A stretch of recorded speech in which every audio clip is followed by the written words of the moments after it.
Olá, irmãos, sejam todos bem-vindos. Estamos começando mais essa live da nossa igreja. Estamos nos reunindo aqui virtualmente, né, para compartilhar a palavra de Deus, para aprendermos juntos, né, de Jesus, aprendermos juntos os ensinamentos que Ele nos deixou. Semana passada nós estivemos falando sobre assuntos após a ressurreição, né? E muitos têm, às vezes, curiosidades sobre o futuro, né? E ali, então, eu procurei deixar bastante claro que o futuro, né, a Deus pertence. E hoje nós vamos ter uma diferença entre você afirmar que uma coisa vai acontecer no futuro e você fazer uma promessa, né? Então, Jesus fez algumas promessas também. Então, hoje nós vamos estar falando sobre as promessas de Jesus, né? Antes de mais nada, eu queria pedir a todos que continuassem orando pela avó e pela tia da Luíse, né? Que ela comentou ali no grupo que estão acometidas do Covid e estão se recuperando em casa, ou seja, não foi necessário nenhum tipo de hospitalização. Então, que Deus esteja ali abençoando a vida delas e dando restabelecimento e plena saúde e para que elas não tenham o quadro agravado, né? Então, que Deus possa estar protegendo todas as pessoas que nesse momento também se encontram enfermas ou que se encontram às vezes com, né, uma situação grave no hospital. Que Deus abençoe ali as pessoas que estão atendendo, os médicos, os enfermeiros, todo o pessoal de atendimento de emergência, né? Que Deus possa dar para eles bastante paz, bastante força, bastante encorajamento de que isso tudo vai passar, né? Nós estamos aqui por essa pandemia que se Deus quiser, isso já está chegando ao fim. Estamos aqui com as vacinações também. Posso dizer a todos que eu tomarei minha segunda dose semana que vem, então a partir daí o fato de estarmos imunizados já vai ser também algo positivo. Gostaria que todos também da igreja comunicassem o seu estado de vacinação ou de imunização. Isso também vai facilitar para a gente começar a ter as nossas reuniões presenciais. Posso também avisar a todos que o nosso novo salão, né, de reuniões, o nosso novo Worship Center está quase finalizado, então eu espero que assim que a gente retornar às nossas reuniões, que a gente possa estar ocupando o novo espaço, né? E continuando, obviamente, as nossas reformas para tornar daí nosso lugar ali adaptado para poder dar aulas, né? Para poder ter uma classe de ensino e para poder ter também uma área de fellowship, onde a gente possa compartilhar também momentos de alegria ou de tristeza, mas que a gente tenha ali um lugar também de confraternização. Amém? Eu agradeço a todos que têm dado suas ofertas também e a gente tem feito o melhor possível para que aquele espaço seja um espaço dedicado realmente à obra de Deus, né? E que tudo aquilo que seja uma obra de serviço e de amor, né, às pessoas e à comunidade brasileira terá sempre um abrigo ali e um lugar. Amém? Então hoje nós vamos falar sobre as promessas de Jesus e eu queria começar definindo o que é promessa. Não é uma coisa tão desconhecida, né? Só vou sempre na definição para a gente saber do que a gente está falando. Uma promessa é a afirmativa de que se dará ou fará alguma coisa com um compromisso oral, né, ou escrito, verbal ou escrito. A promessa é a coisa prometida. Então, você faz uma promessa, a promessa ela é não só a afirmativa, né, é o verbo, né? Prometo, mas também se torna também o alvo da promessa, que é a coisa, né? Então, isso é uma promessa. Agora, dentro dos meus estudos, e eu também, até muitas vezes como profissional, né, da informática, eu vejo que as pessoas muitas vezes no mundo, né, em geral, fazem algumas promessas sobre coisas que poderão acontecer. Mas isso raramente acontece de forma sem ter uma pré-condição, sem ter o que eu vou chamar aqui, o que eu vou usar, né, durante a pregação de premissa, né? Então eu vou explicar para vocês o que é premissa, que a premissa ela é um ponto ou ideia da qual se parte para armar um raciocínio, certo?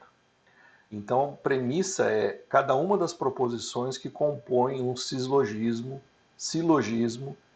e em que se baseia a conclusão.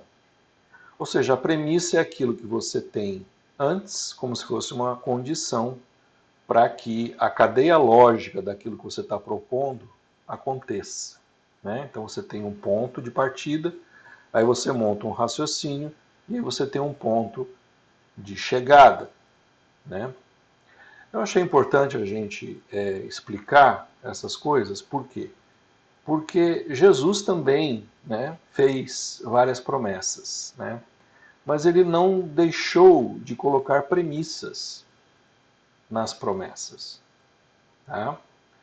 Desculpe aí o trocadilho, mas é intencional mesmo. Toda promessa tem uma premissa. Tá? Então, eu vou procurar discorrer e apresentar aqui as promessas de Jesus e também tentar colocar quais foram as premissas que ele colocou. Tá? Porque a promessa não é aquela coisa que simplesmente vai acontecer garantidamente. Isso aí seria realmente uma previsão do futuro. É um fato, é uma coisa que vai acontecer. Não tem variabilidade. A promessa não, a promessa, né, é uma coisa que você recebe, mas em geral ela tem uma premissa. Né?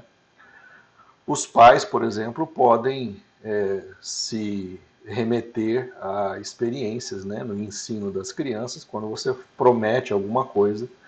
Então você fala assim, eu prometo que você vai receber um presente se você tirar nota boa. Então, a promessa é o presente, né, o que você ganha, que está no futuro. Mas a premissa é que existe uma pré-condição, né, que você tem que fazer o quê? Tirar notas boas. Então, nesse pequeno exemplo, eu estou mostrando que a premissa, né, é aquilo que encadeia a sequência de ideias, de proposições, para chegar na promessa. Certo? Muito bem. O primeiro tema que eu vou desenvolver é que Jesus promete o amor divino. Isso é uma das promessas que Jesus faz e está ali relatado em João, né, 14, 21. Vamos ler juntos. Quem tem os meus mandamentos e lhes obedece, esse é o que me ama. Aquele que me ama será amado por meu Pai, e eu também o amarei e me revelarei a ele. Certo? Então vejam, se eu estou falando da promessa de Jesus sobre o amor de Deus, né, eu procurei ressaltar ali que ele está dizendo: você será amado por Deus. Você será amado por Deus se você ama Jesus. Certo? Ele fala: aquele que me ama será amado por Deus. Então ele está dando a promessa do amor divino, ele está dando a promessa do amor de Deus para aqueles que amarem a Jesus. Mas, o que são aqueles que me amam? Né? Qual que é a sequência lógica, então, que ele está colocando? Aqueles que amam obedecem os meus mandamentos. Então, a premissa, né, de Jesus prometer que você vai ser amado por Deus parte, então, do fato de que você está obedecendo os mandamentos. Aí ele fala, quem tem os meus mandamentos, isso A gente sabe muitas vezes é essa coisa de estar no coração, de estar dentro de você. Você tem os mandamentos, tá? Você escutou, você tem fé e aquilo penetrou no seu íntimo. E você obedece, tá? A questão do obedecer, eu coloquei aqui em parênteses a prática, né? Você pratica, você lhes obedece e pratica, certo? Por quê? Porque é isso que é a obediência. A obediência é você tomar, então, uma ação, né, proativa, baseado naqueles mandamentos, certo? Naquilo que está no seu coração. Ora, então está aí a promessa de Jesus do amor de Deus, né? É uma promessa. Ele falou: Deus te ama. Deus te ama se você guarda os meus mandamentos, né? E se você obedece. Ora, quais são os mandamentos? Porque daí a gente pode ficar confuso, né? A gente pode falar assim, ué, mas são os 10 mandamentos de Moisés, né? Que mandamentos? Que coisas que são mandatórias e que Jesus falou que é para fazer? Well, nós temos ali a explicação, né? Em Mateus 22, aonde perguntam para ele, né, para Jesus, mestre, qual é o maior mandamento da lei? E respondeu Jesus: ame o Senhor, o seu Deus, de todo o seu coração, de toda a sua alma e de todo o seu entendimento. Esse é o primeiro e maior mandamento.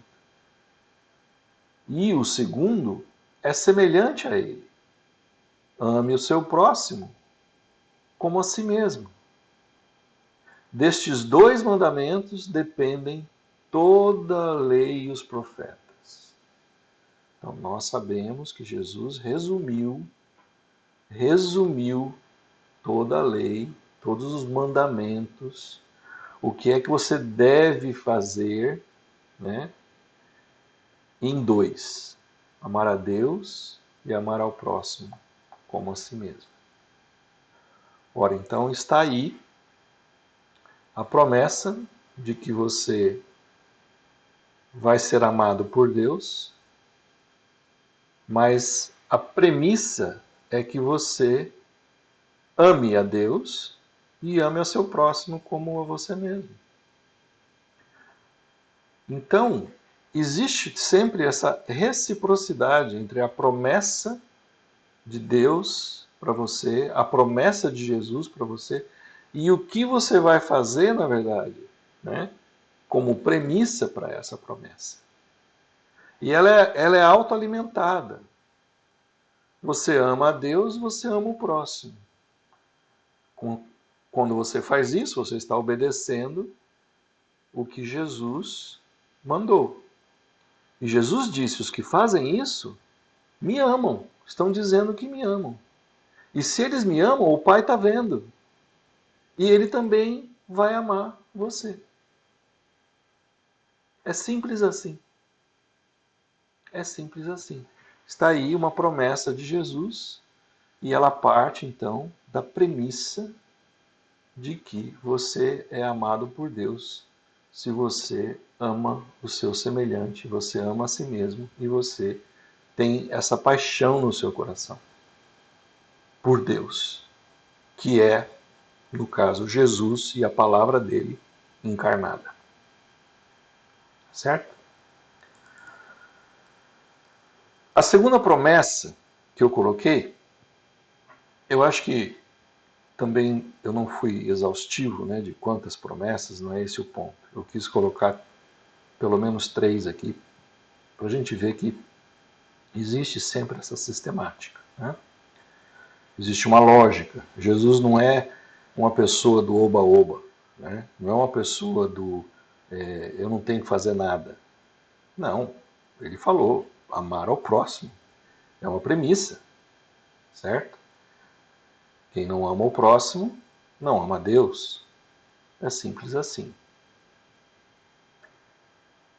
Jesus, então, promete a vida eterna. É outra promessa fabulosa que nós temos de Jesus nas Escrituras. Então, Jesus falando ali aos seus discípulos, em João 5, 24, Jesus falou o seguinte: eu asseguro, quem ouve minha palavra e crê naquele que me enviou, tem a vida eterna e não será condenado, mas já passou da morte para a vida. Ok? Então está aqui Jesus dando uma segurança de que quem crê na minha palavra, quem ouve minha palavra e crê naquele que me enviou, Deus, o Pai, quem ouve e crê, tem a vida eterna. Então a promessa de vida eterna tem uma premissa. Claro que tem. A premissa é ouvir e crer. Você tem que ouvir e crer. Você pode ouvir e não crer. Ora, mas aí você não terá a vida eterna. Essa vida eterna é na transição, né, da morte para a vida, e é essa promessa que fica no seu coração também, de que você ama a Deus e, portanto, Ele te ama. E se você crê naquilo que Jesus falou, você tem essa vida eterna prometida. Certo? E, por definição, o que é a vida eterna? Jesus mesmo falou, ali em João 17, 3. Esta é a vida eterna. Que te conheça. Isso aqui é Jesus, na verdade, desculpe. Ele não falou, está grafado, claro, está nas Escrituras. Ele estava orando. Ele estava falando com Deus, estava falando com o Pai. E ele estava proclamando a vida eterna, dizendo: esta é a vida eterna, que te conheçam, ó Pai, né? Que te conheçam, Deus, o único Deus verdadeiro, e a Jesus Cristo, ele, né? Orando aqui, dizendo dele, a quem enviaste. Então ele está explicando, ele está orando, e nessa oração ele está ali revelando a vida eterna, que é prometida. E vida eterna é o quê? É o conhecimento do Deus verdadeiro.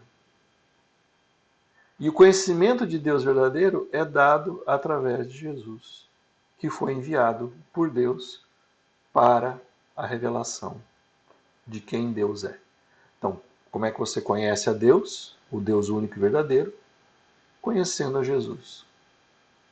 Certo? E é isso que a gente faz, é isso que a gente procura nas Escrituras, é isso que eu tenho procurado também pregar, que é esse conhecimento cada vez mais de quem é Jesus, para que ele veio, o que ele deixou, né? Quais são os ensinamentos, e crer nele e crer na verdade, né? Hoje em dia, né, deveria ser talvez a coisa mais simples, uma vez que nós olhamos para trás e vemos que tudo que ele falou era verdade, que ele ressuscitou dos mortos. Por isso que eu estou falando sobre esse tema depois da ressurreição. A coisa mais fantástica que podia acontecer na história da humanidade aconteceu. Já aconteceu. Então, houve ali o relato, né? Aquele relato da ressurreição veio como uma chama confirmadora da verdade. O Espírito da verdade habitou nas pessoas. Jesus tinha falado disso. Quando ele falou sobre isso, as pessoas não estavam ainda entendendo. Depois que ele ressuscitou, acabou a dúvida. Porque tudo que ele falou era verdade, e o espírito dessa verdade veio e incendiou as pessoas por dentro. E esse Espírito Santo, esse Espírito que revelou a verdade, disse: ele é o Filho de Deus. Ele veio nos mostrar o caminho da salvação. Ele veio nos mostrar o caminho da vida eterna. E ele nos prometeu a vida eterna. Amém, irmãos?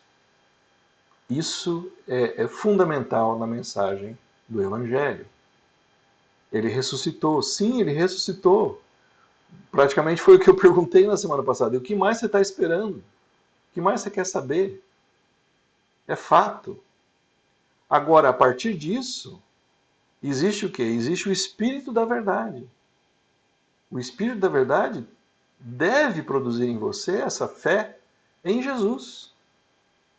E a partir daí você simplesmente obedece, porque você sabe que os mandamentos dele são os verdadeiros mandamentos que agradam a Deus e que faz você ter paz no coração e que faz você ter uma vida em santidade, caminhando para a vida eterna.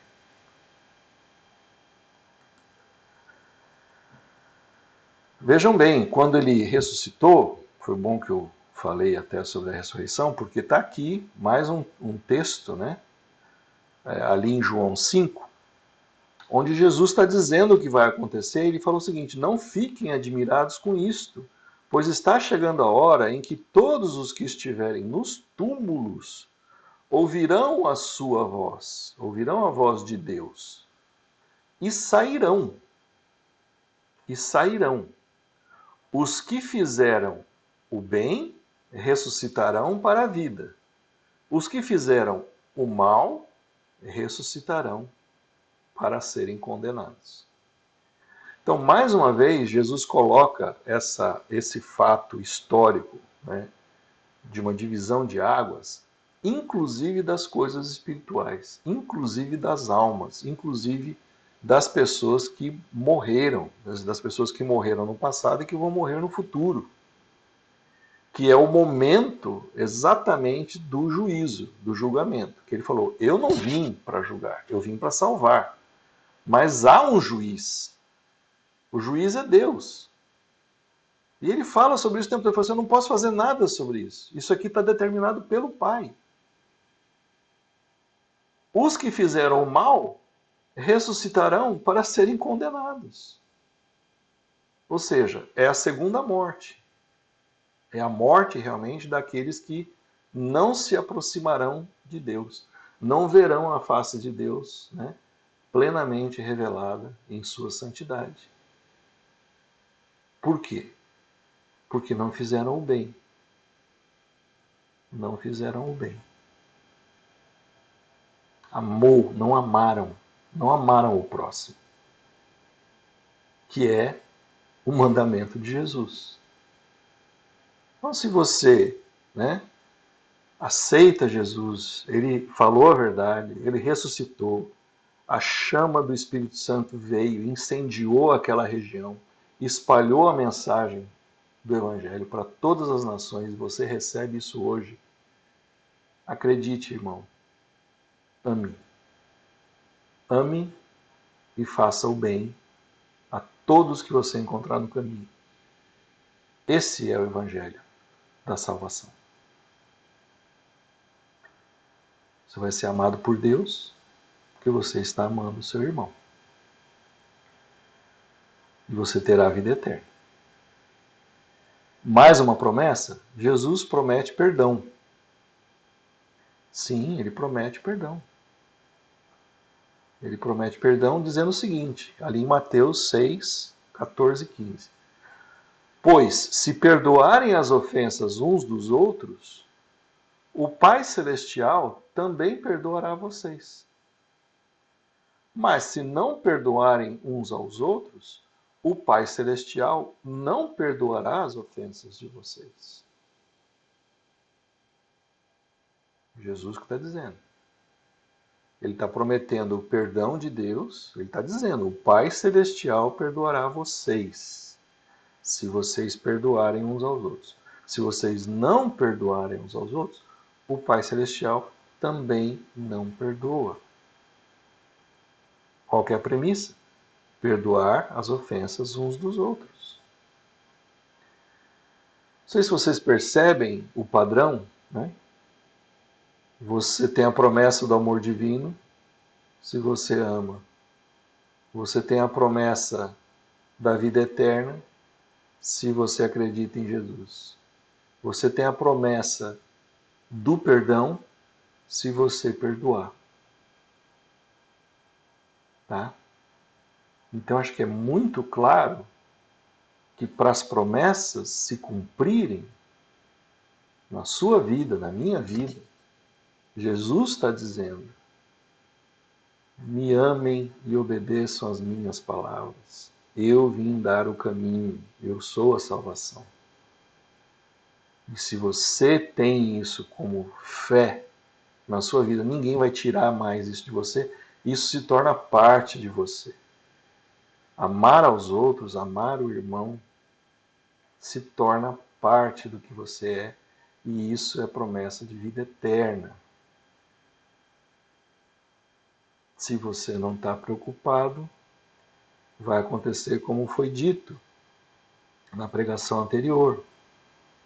É a tal pessoa que esquece da vinda de Jesus, esquece que vai morrer e fica passando esse tempo aqui na Terra fazendo o quê? Deleites, né? Bebedeiras, prazeres. E daí vem o ladrão, na hora que você não está esperando, e fala: chegou a tua hora, agora você vai encontrar face a face com o Espírito da Verdade. E ele vai falar exatamente isso aqui. Você me ama? Vai falar: sim, eu amo. Eu assim, bom, então por que você não amou o irmão? Por que você não cuidou do órfão, da viúva? Por que você não cuidou daquele pequenino? Por que você não deu água, não deu pão? Por que você não vestiu? É simples assim, gente. É simples assim. Vai chegar o dia da verdade.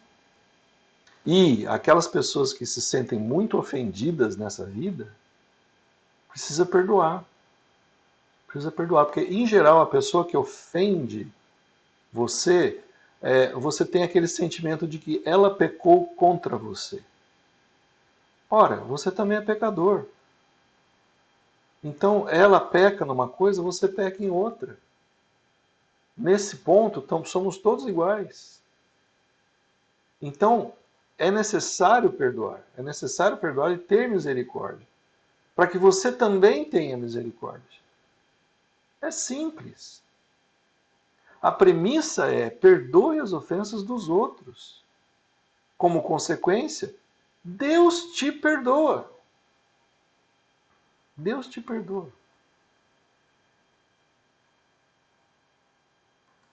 Temos mais um texto ali em Marcos, capítulo 11, dizendo o seguinte, ainda sobre perdão: quando estiverem orando, quando você estiver falando com Deus, quando você estiver tentando uma intimidade com Deus, se tiver alguma coisa contra alguém, perdoem-no, perdoem-no, para que também Deus, o Pai Celestial, perdoe os seus pecados. Mas se vocês não perdoarem, também o seu Pai que está nos céus não perdoará os seus. O coração perdoador é um coração que agrada a Deus. Aí Deus fala: o seu coração é o coração de uma pessoa misericordiosa. É o coração de uma pessoa que perdoa se alguém te ofende. Então você é dos meus. E está perdoado. Veja que não é um para um. Não é um para um. Não é porque você perdoa aqui, então ele te perdoa ali. Não, não é troca-troca. Se você tem um coração perdoador, se você tem uma posição de quem perdoa, Deus está olhando e está vendo e está dizendo: você é dos meus. Jesus está dizendo: é isso aí que eu preguei, é isso aí que eu falei que era o caminho para a salvação. Deus ama você porque você está obedecendo os meus mandamentos.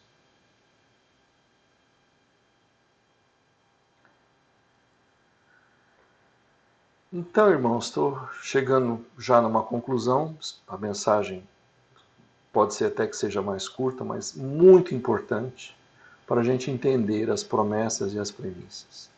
E eu queria concluir, tá, com essas premissas, para que a gente não fique simplesmente entendendo que existem premissas para a gente ter a vida eterna, para a gente ter o perdão, tá?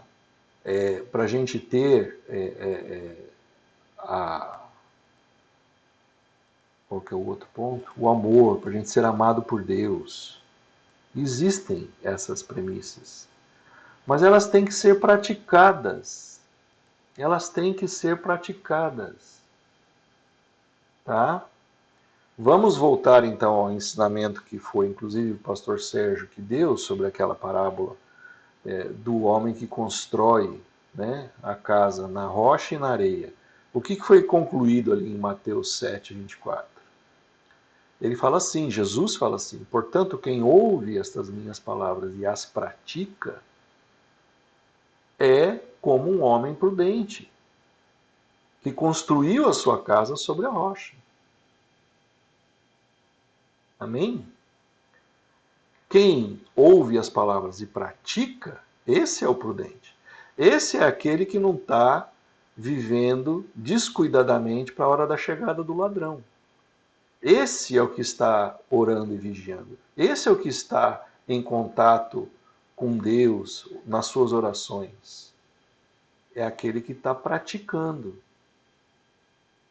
Tá? Porque você está sendo prudente para a hora que chegar, para a hora do encontro final. Aí tem um conselho aqui, que eu acho que é um conselho, porque não é Jesus que está dizendo, mas é o irmão dele, né, Tiago, no mesmo tema, dizendo o seguinte: sejam praticantes da palavra, e não apenas ouvintes, enganando vocês mesmos. Aquele que ouve a palavra e não põe em prática é semelhante a um homem que olha a sua face no espelho e depois olha para si mesmo e logo esquece a sua aparência.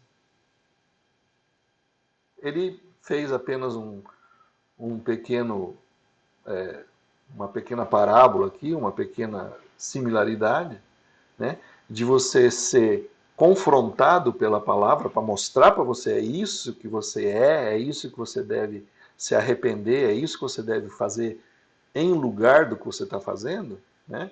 E a hora que você é confrontado, você não põe em prática. Você não põe em prática. Você imediatamente esquece que você viu ali no espelho essa disparidade entre o que você faz e o que Jesus falou que é para você fazer. Jesus é o prumo, Jesus é a bússola. Então você ora, na oração vai ter esse problema de alinhamento com a santidade de Deus. Então você vai olhar e vai falar assim, opa, eu preciso me reorientar. E isso aí vai dizer o quê? Que você vai ter que pôr em prática essas coisas.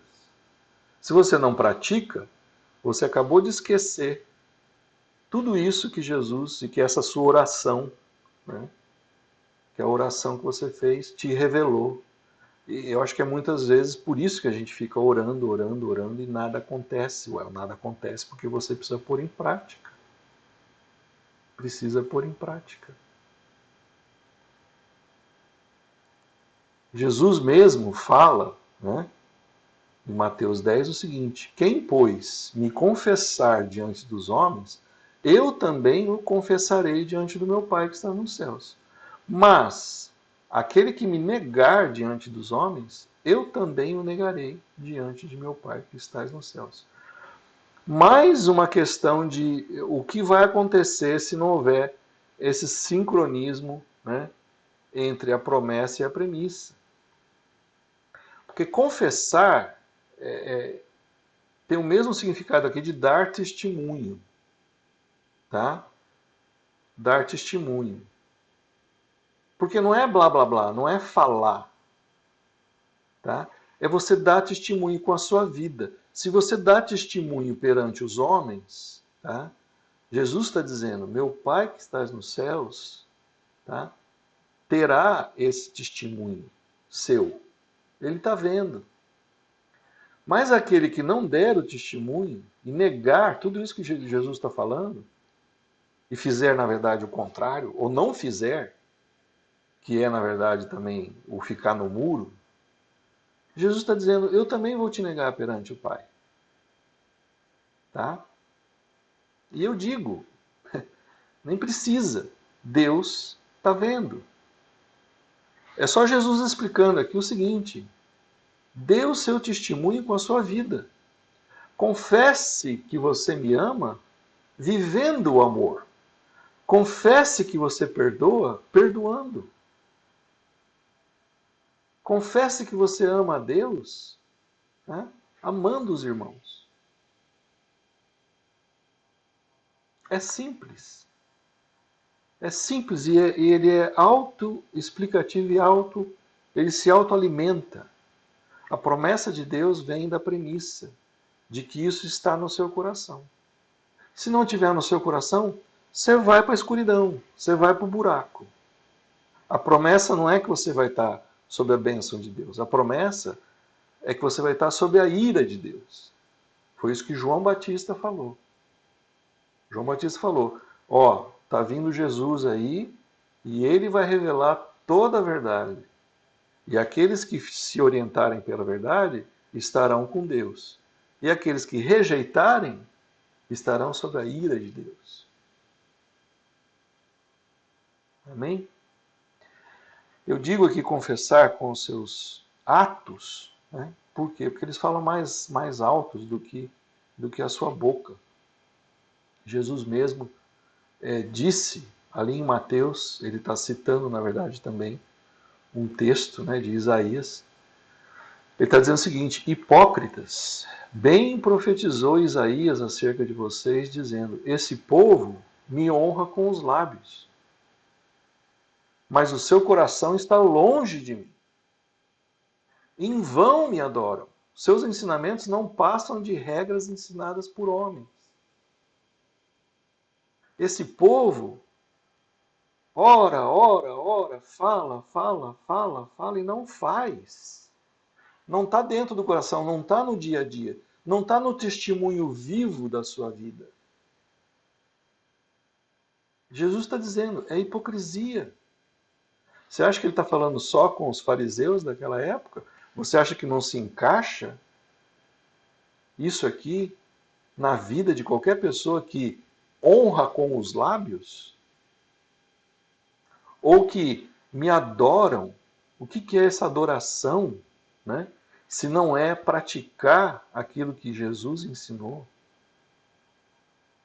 E o que é essa adoração e essa seguir a Jesus, se você na verdade está tentando seguir regras ensinadas por homens?